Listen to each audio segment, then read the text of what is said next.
10,000 kilograms a day. That is the output of this cuttlefish ball factory, where seafood is transformed into springy, perfectly round balls with the same texture in every bite. Welcome back to Factory Flow. Today, we are going inside a cuttlefish ball mass production line to see the full process: raw seafood handling, washing, grinding, paste mixing, forming, cooking, and final packaging. At a scale that never stops moving. It starts with raw cuttlefish arriving chilled or frozen. The first step is inspection and cleaning. Cuttlefish carries sand, skin residue, and natural membrane, so the factory washes thoroughly and trims what is not needed. Temperature control is critical here. Seafood warms fast, and warm seafood loses texture, so the line is built to keep everything cold from the first minute. Next is chopping and grinding. The cuttlefish moves into industrial grinders that cut it into small pieces, then into high-speed choppers that turn it into a fine paste. This paste is the foundation of texture. Too coarse, and the balls feel rough. Too fine, and they can become overly dense. So the factory controls blade speed, time, and temperature, often adding ice to keep the paste cold while it emulsifies. Now comes mixing. The cuttlefish paste enters large mixers where the recipe is locked by weight: salt, starch for binding, sugar for balance, and seasonings like white pepper or garlic, depending on the style. Some lines add a controlled amount of water or ice to manage moisture and elasticity. The goal is a smooth, sticky paste that holds air slightly, because that air helps create the signature bounce. This is where quality control is constant. The factory checks the paste for viscosity, temperature, and consistency. If the paste gets too warm, the protein structure breaks, and the final ball turns soft. So you will see chilled jackets, insulated piping, and fast transfers. Everything designed to protect texture. Now the forming machine takes over. The paste is pumped into a precision extruder that portions and rounds it into identical balls. Same diameter, same weight, nonstop. As each ball drops, it goes straight into the cooking stage, because shape stability improves once the surface sets. Cooking usually happens in hot water or steam systems. The balls travel through temperature controlled tanks where the surface firms up and the inside cooks evenly. Timing matters. Undercook and the center stays raw. Overcook and the texture becomes tough. So the conveyor speed and water temperature are tuned like a recipe. Once cooked, the balls are cooled fast. Cooling stops the cooking process, protects elasticity, and prevents the product from turning rubbery. Many factories use cold water showers followed by air cooling so the surface dries before packaging. Now you will often see sorting and inspection. Vision systems and workers remove misshapen pieces. Metal detectors scan for foreign material. Some plants also grade by size and weight to keep every pack consistent.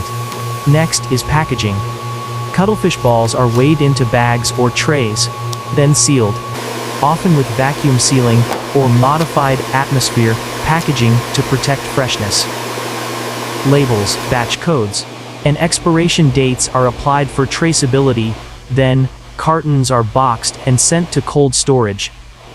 And that is how a factory produces 10,000 kilograms of cuttlefish balls per day cold. Chain handling, paste grinding, precision mixing, automated forming, controlled cooking, rapid cooling, inspection, and airtight packaging. Built for the same bounce in every bite.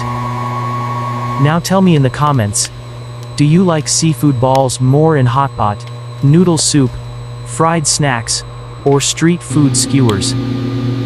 If you enjoyed this full, process tour on factory flow, hit like, subscribe, and tell me what factory process you want next.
Do you have any of the frozen squid balls? Yes, they are in aisle 3.